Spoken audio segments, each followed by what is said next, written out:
しいなら構ってやんないこともないけど。ごめんなさいごめんなさい。構ってほしいです。構ってください。捨てないで。ダーリン、あなた俺の言うこと全然聞かない。あれほどちょうだいって高級やつ高級ブックでも全然くれないし、寂しくなって俺んとこやってきても絶対構ってあげないんだから。何お散歩？おいだら、なでんなよバカ。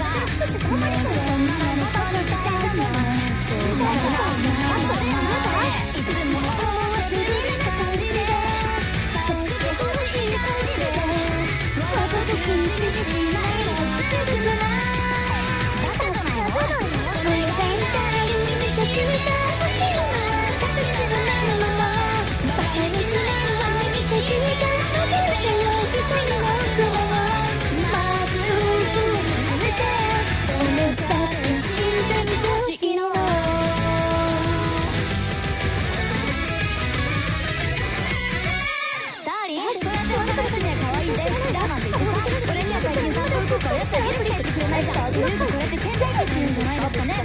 まあでもね、俺はずっと君のことです。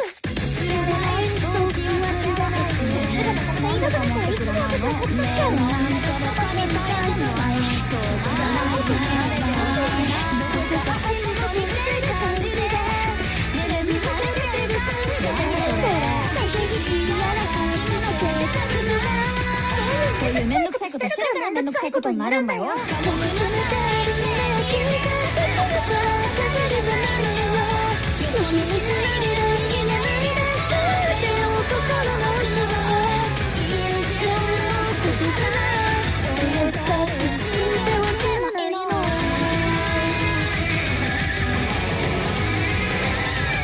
別に寂しいとかそんなこと思ってねえし。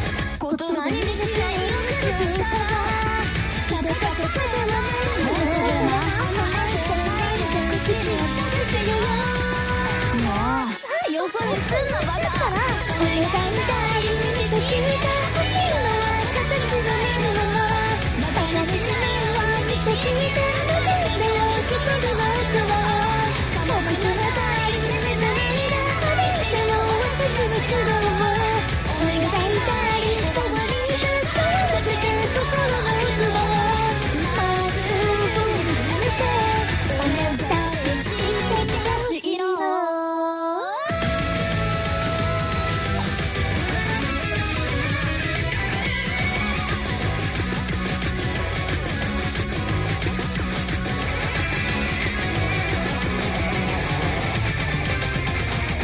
お願いダーリン。